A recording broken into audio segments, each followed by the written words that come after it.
Turki tiap hari mengejutkan Israel sekarang ini. 2 hari yang lalu, Turki telah diumumkan yang mereka berjaya membuatkan satu barang yang mengejutkan Israel. Jom dengar sampai habis. 2 hari yang lalu, pihak kerajaan Turki telah diumumkan pada seluruh dunia yang mereka berjaya membuatkan sebuah roket yang bernama Yildirim Khan. Apa roket itu dan apa fungsi dia? Yildirim Khan itu adalah salah satu roket yang dibuatkan oleh kerajaan Turki sendiri dan boleh menerbang berjarak jauh 6,000 kilometer. Bukan sekadar itu saja. Dan radar-radar yang tercanggih di dunia tidak boleh dapat tag ataupun tidak dapat dicari. Jadi pihak Israel hari yang sama, malam yang sama, mereka keluarkan satu ugutan dan satu perasaan. Mereka katakan, kami sebagai Israel tidak rasa lagi aman daripada Turki dan spesialnya daripada Mr. Presiden Recep Tayyip Erdogan.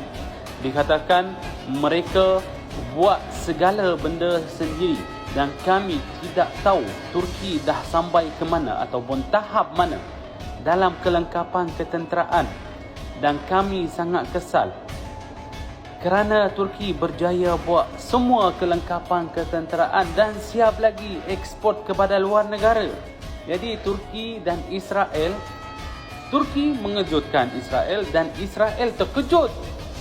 Israel tidak akan rasa kesorangan dan kehebatan dalam kuasa ataupun kawasan Timur Tengah. Israel cuba segala benda untuk mengganggukan keamanan Turki, tapi dengan izin Allah mereka tidak berjaya. Kerana rakyat Turki dan kerajaan Turki dah buka dah. Dan mereka tahu musuh utama adalah Israel.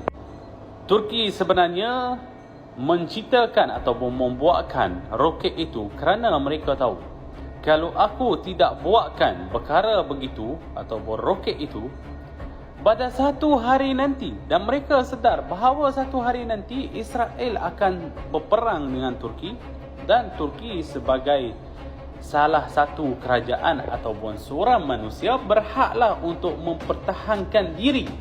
Jadi Turki memilih untuk buatkan roket begitu kerana tidak ingin lagi bergantung daripada negara-negara luar. Dan bukan sekadar itu saja, mereka boleh ekspor pada negara-negara luar. Hidup Turki dan hidup Recep Tayyip Erdogan.